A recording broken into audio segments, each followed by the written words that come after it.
As the sun sets over this outback community 300 kilometres from Alice Springs, the streets are quieter than usual.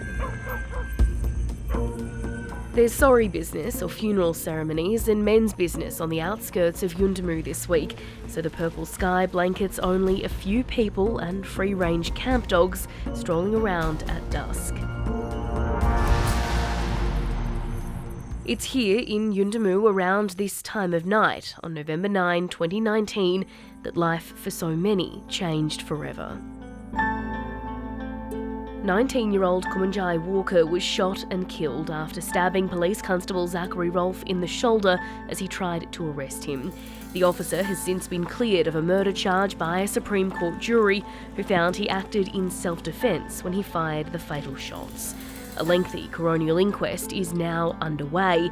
Evidence from around 80 witnesses has so far revealed footage and text messages barred from the criminal trial and seen the coroner travel to the scene of the shooting, as her inquiry stretches well beyond the incident itself and into systemic issues that put Kumanjayi Walker and Constable Rolfe in House 511 at Yuendumu 3 years ago. The inquest has been adjourned since December, and it's in this period of time local man Bruno Wilson says the community has felt calm. It wasn't much coming up in the newspapers or in the news. I believe that community settled down a bit. Fighting in Yuendumu last year, unrelated to the court proceedings, saw tactical police deployed on several occasions to quell the violence.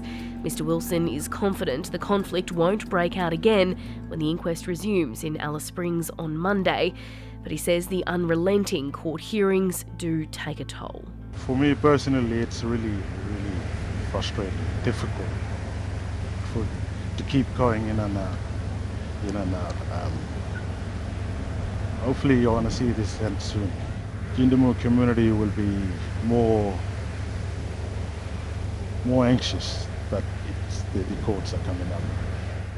Hundreds of kilometres from the coroner's courtroom, life in Yuendumu continues.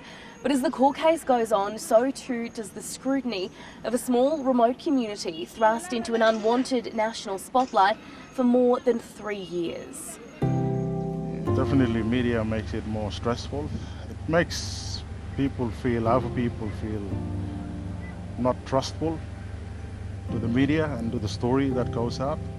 Coroner Elizabeth Armitage has a mammoth task in front of her. There are still weeks of evidence to be heard over several months, and a Supreme Court appeal as Constable Rolfe fights to avoid answering a series of questions he argues could lead to disciplinary action from police, all before the coroner can ultimately write her findings and recommendations.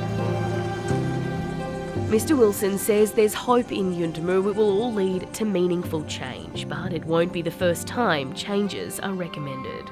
As you can see here in Yuendumu, there's not enough housing that can be available for people living here. Therefore, it leads from the housing to the health, then poor education, then that's how the crime comes. Yuendumu community has been listening to this sort of stuff before, but I meant with the government-related stuff. That told the community to be patient and wait. This time, the community wants it different with the inquiry. They want to see the outcome come quick. The inquest resumes tomorrow in Alice Springs. Melissa McKay, ABC News, Yuendumu.